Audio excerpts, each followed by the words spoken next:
Hello বন্ধুরা, welcome তোমাদের সবাইকে মিনি ব্লগে। তো আজকে আমি বহুদিন পর আবার ইউটিউবে ভিডিও ছাড়ছি। কোনো একটা কারণে এতদিন স্টপ ছিলাম, তো যাই হোক আজকে আবার ছাড়ছি। তো ভালো লাগলে ভিডিওটা একটা লাইক করে দিও। তো দেখো এখানে আমি শেয়ার করছি বেবি ফুড। তো দেখো এখানে রহর ডাল, মুগ ডাল, মসুর ডাল আর চালটাকে আমি ভিজিয়ে রেখেছিলাম। ভালো করে ভিজানোর পর এটা ধুয়ে টুয়ে দিয়ে দিচ্ছি স্মল কুকারে।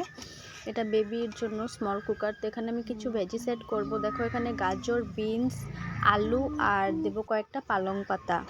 তো একটু করে আবার পেঁয়াজ কুচিও দেব, স্বাদ মতো নুন হলুদ দিয়ে দেব।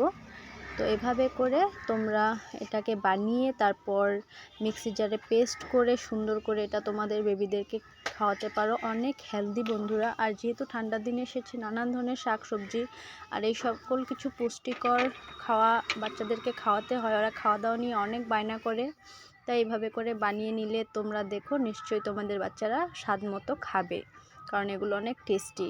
আমি নিজেও খেয়ে দেখেছি, অনেক টেস্ট লাগে। তারপর একটু পাঁচফোড়ন দিয়ে দেবে। তো এভাবে করে তোমরা তোমাদের বাচ্চাদেরকে ট্রাই করে দেখতে পারো। অনেক টেস্টি আমার বাচ্চা খায়, তার জন্য আমি এটা বানালাম।